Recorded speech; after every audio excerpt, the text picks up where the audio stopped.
आप देख रहे हैं सलाम दक्कन। केरल नन रेप मुतासिरा के हक में जारी कई दिनों के मुजाहरे के बीच मुतासिरा ने अपने मजहबी मरकज वेटिकन को खत लिखा है। इंसाफ के मुतालबे के साथ ही मुतासिरा ने खत में चर्च को सौतेली मां तक बताया। 8 सितंबर को 7 पन्नों में लिखे खत में खवातीन के साथ हो रहे इस्तेहसाल का उन्होंने मुद्दा उठाया है। नन ने लिखा है कि ऐसी कई बहनें हैं और खवातीन हैं जो खामोशी के साथ इस्तेहसाल को बर्दाश्त कर रही हैं क्योंकि उनके पास उन लोगों के मुखालफत की ताकत नहीं है। खत में नन ने इल्जाम लगाया कि वो पोप समेत सभी के पास अपनी शिकायत लेकर गईं, लेकिन किसी ने मुल्जिम बिशप के खिलाफ कार्रवाई नहीं की। वाज़ेह है कि नन के बिशप पर 13 बार जिनसी इस्तेहसाल का इल्जाम लगाया है। हालांकि कुछ लोग इस बात को हवा दे रहे हैं कि नन 12 मरतबा क्यों खामोश रही। First of all, the bishop should step down because there are a lot of allegations, a lot of controversies happening, and he is representing the church. Just to safeguard the image of the church, I think he should step down, and then inquiry should be followed up. And here in this case also I would say that the inquiry process is being so delayed.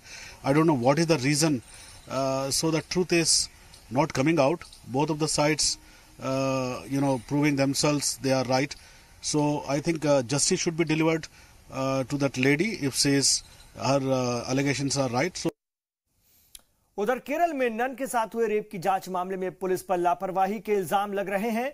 इस मामले में रियासत की none और कई तंजीमें लगातार 5वें दिन भी मुजाहरा कर रही हैं। वहीं दूसरी जानिब सामाजिक कारकुन भूख हड़ताल पर बैठ गए हैं। उनका कहना है कि पुलिस बिशप के खिलाफ कार्रवाई में लापरवाही बरत रही है, जिससे कि मुतासिरा को इंसाफ मिलना मुश्किल होता जा रहा है। इस मौके पर सामाजिक तंजीमों ने सही जांच की मांग की है। कोटायम में एक कॉन्वेंट की ननों ने जालंधर के बिशप फ्रैंको मुलक्कल के खिलाफ जांच में भी लापरवाही के इल्जाम लगाए हैं। मुजाहरे में शामिल लोगों ने अपनी सिस्टर के लिए इंसाफ की मांग की।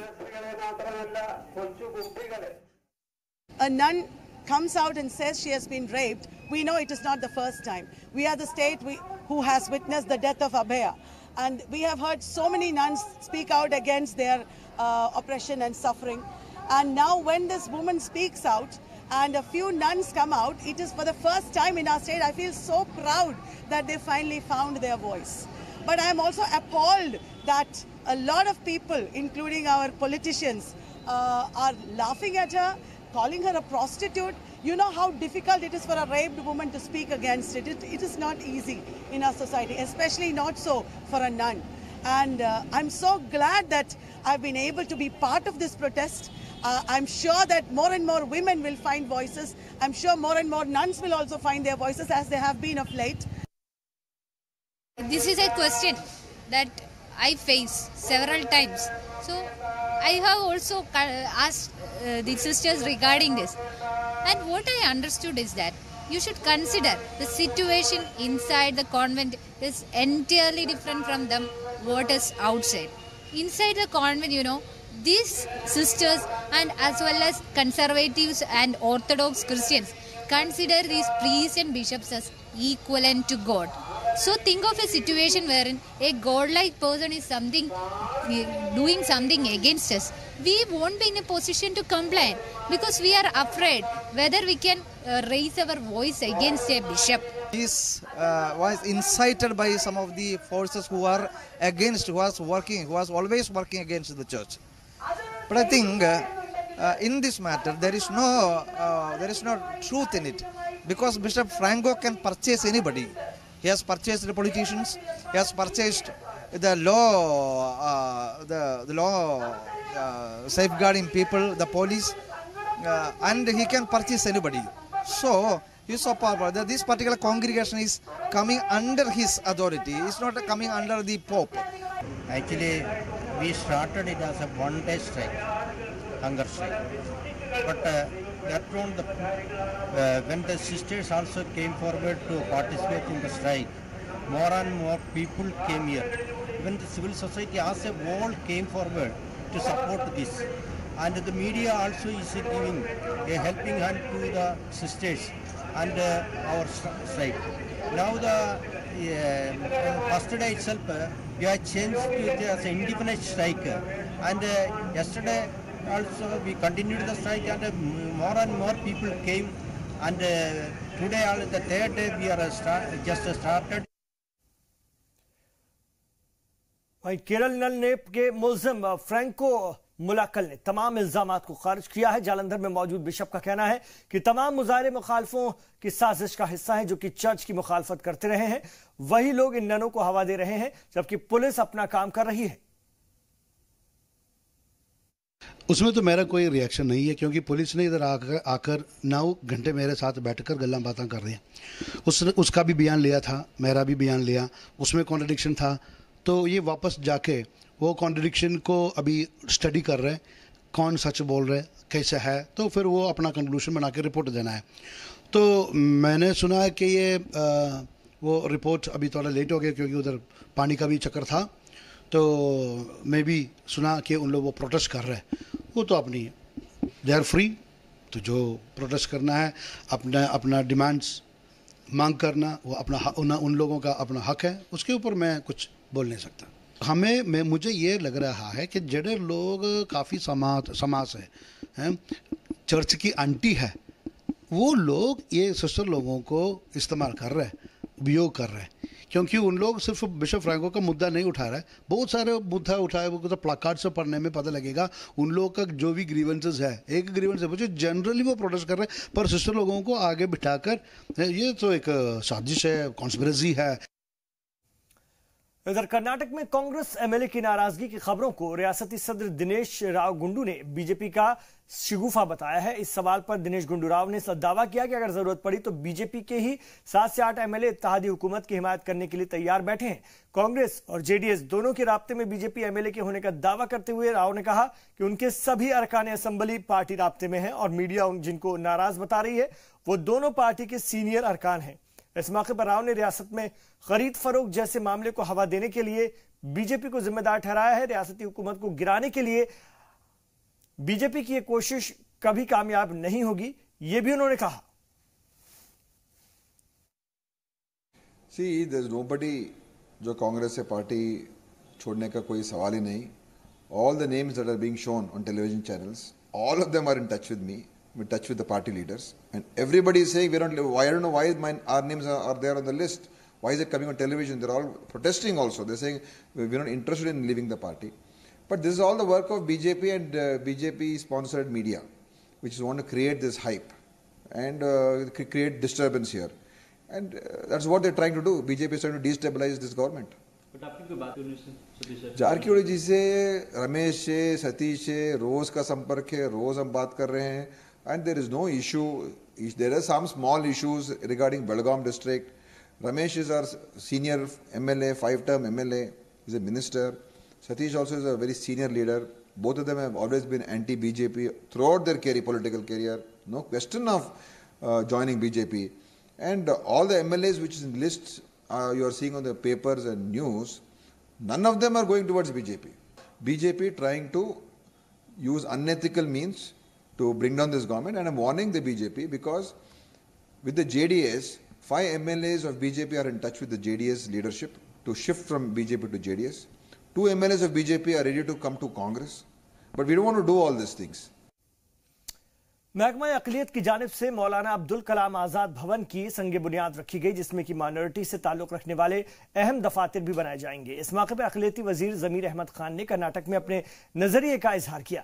ये रिपोर्ट देखिए।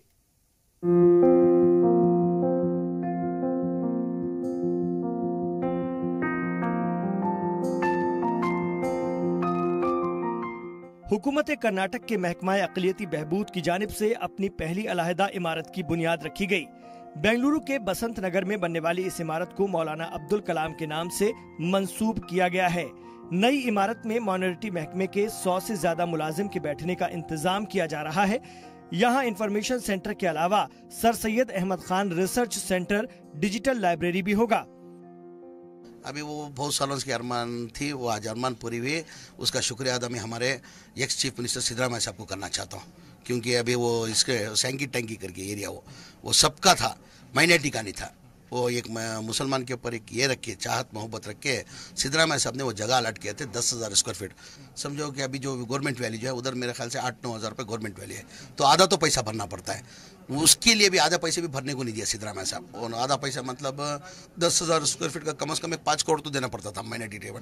वापस उसको कैबिनेट में ला के अप्रूव करके जगह दिया। वो टोटल मुफ्त में। अब आज हमने जो संज्ञा बुनियाद रखी है इसमें ये एक्सक्लूसिवली डायरेक्टरेट ऑफ माइनॉरिटीज़ के लिए है। यहाँ पे एक इंफॉर्मेशन सेंटर होगा जो स्टेट लेवल पे इंफॉर्मेशन जाएगा। दूसरा रहेगा हमारा district officer minority urban district का, वहाँ पे अकामडेट करेंगे। तीसरा डायरेक्टरेट ऑफ माइनॉरिटीज़ में माइनॉरिटी का भी हम तकरीबन 100 स्टाफ है, उनके लिए सारे विथ मॉडर्न फैसिलिटीज़ हमने क्रिएट कर रहे हैं। इसमें sir Syed Ahmad Khan research centre भी कायम करेंगे। इसके अलावा डिजिटल लाइब्रेरी होगी, रिसर्च फैसिलिटीज़ होगी। तो इस सिलसिले में काफ़ी दिनों से करीब 20-25 सालों से ये डिमांड थी कि हमें भी डायरेक्टरेट ऑफ माइनॉरिटीज़ का माइनॉरिटीज़ डिपार्टमेंट का एक ऑफिस खोला जाए सेंट्रल बिजनेस डिस्ट्रिक्ट में। तो इसलिए जो ये 10,000 स्क्वायर फीट की ज़मीन आई है और करीब 10 करोड़ रुपया पिछले साल ही गवर्नमेंट ने बजट में दिया था, तो हमारे पास पैसा मौजूद है।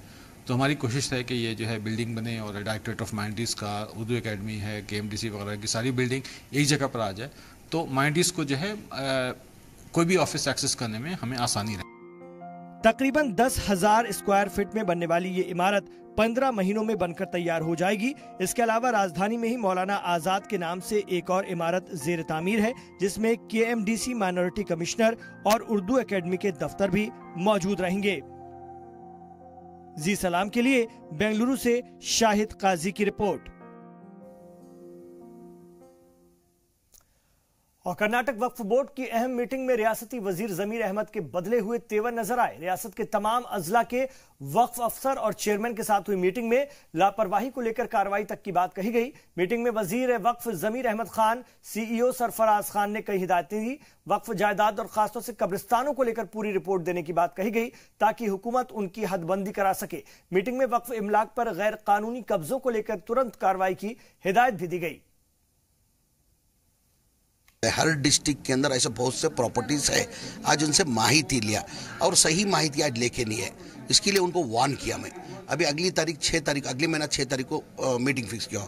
वो मीटिंग के अंदर अगर सही माहिती रिपोर्ट आप नहीं लेके आए, अगर हमारे वक्फ बोर्ड को आपकी माहिती में अगर टैली नहीं हुआ, इमीडिएटली वो वक्फ ऑफिसर को भी सस्पेंड करता हूँ, उनको भी हमारा चेयरमैन जो रहता है उनको भी निकालता हूँ करके वार्निंग दिया। अभी 6 तारीख तक का टाइम लिया, 6 तारीख को बैठ के वो रिपोर्ट के हिसाब से मैं ये करता हूँ। बीजेपी सदर के 50 साल हुकूमत के दावे को कांग्रेस ने खारिज कर दिया है और पार्टी के सीनियर लीडर मल्लिकार्जुन खड़गे ने कहा है कि अमित शाह दिन में ख्वाब देखना बंद करें, क्योंकि अवाम 2019 में उनका गुरूर तोड़ने का इंतजार कर रही है। इस मौके पर उन्होंने बीजेपी के बयानात को समाज तोड़ने वाला करार दिया। अमित शाह साहब दिन में ख्वाब देख रहे हैं और 50 साल हम हुकूमत करेंगे, ये जो उनका सपना है, ये सपना 2019 में टूट जाएगा और वो ऐसे ही बोलते रहने दो। इस देश में गरीबों को कुचलने के लिए डिक्टेटरशिप लाना चाहते हैं, सबका शोषण करने के लिए भड़का रहे हैं, जाति जातियों में झगड़ा लगा रहे हैं, धर्म धर्म में झगड़ा लगा रहे हैं, एक कास्ट को दूसरे कास्ट पर उठा रहे हैं।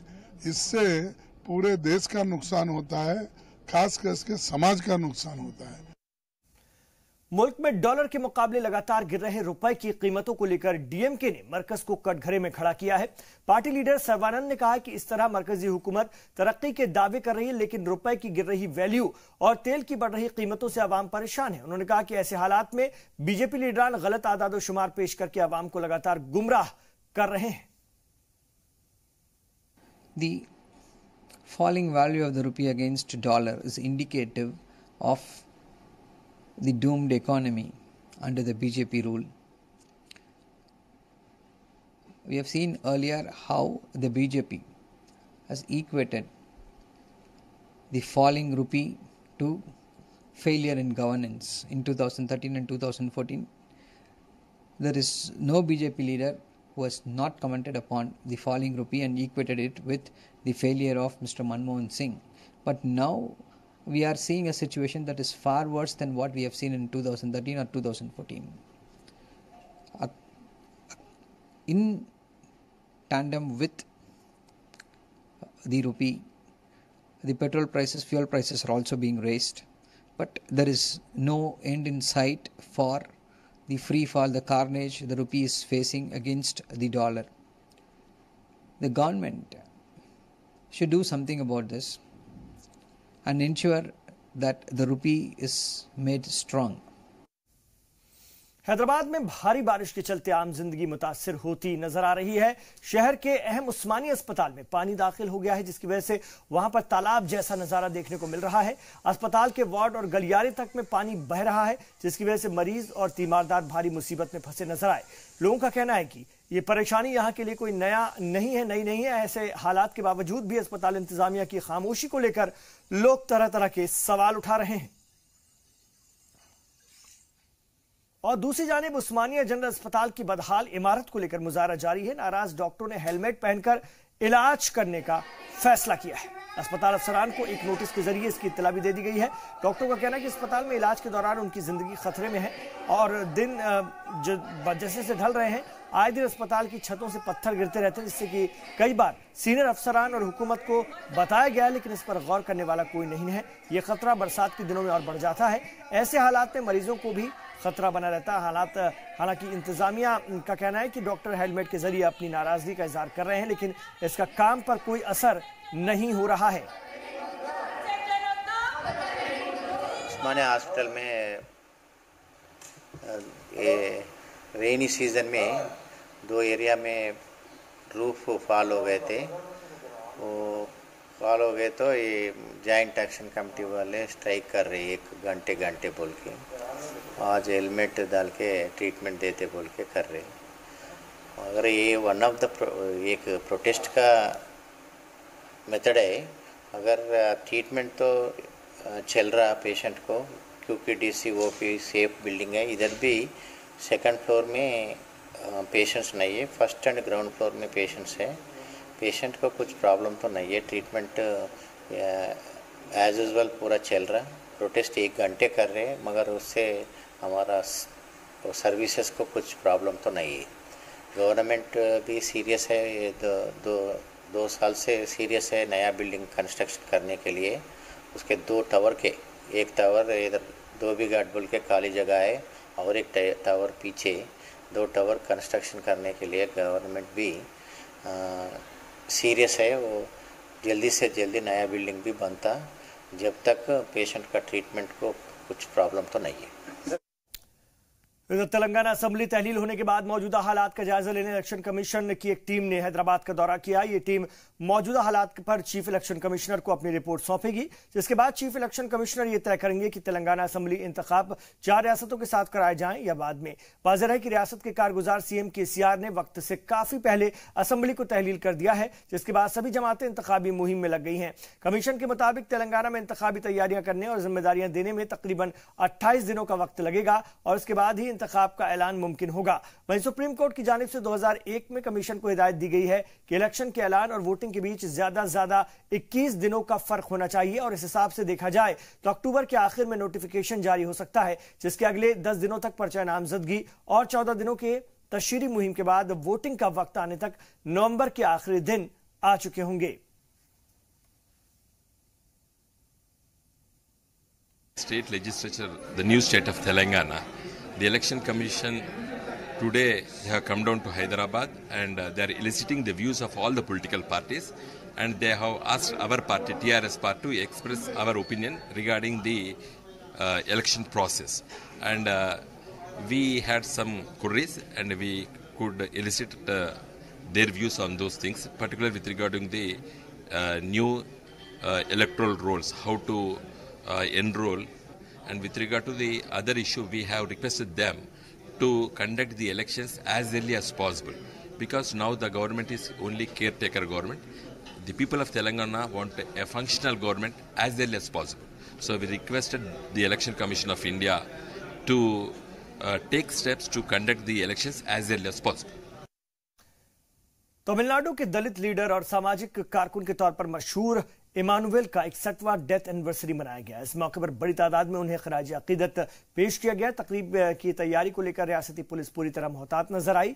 हामियों के आने वाली भीड़ को देखते हुए सैकड़ों पुलिस को तैनात किया गया था, जिसमें कि एसपी से लेकर सीसीटीवी कैमरे और ड्रोन कैमरे तक का इस्तेमाल किया गया। तो रामेश्वरम में Anniversary of Emmanuel Shekran will be observed on 11/9/2018. So நாளைக்கு ஸோ அதுக்காக எல்லா பந்தோபஸ்து ஏற்பாடு பண்ணியிருக்காங்க. எல்லா south zone IG sir, DIG madam and other officers from other zone இங்கே வந்திருக்காங்க.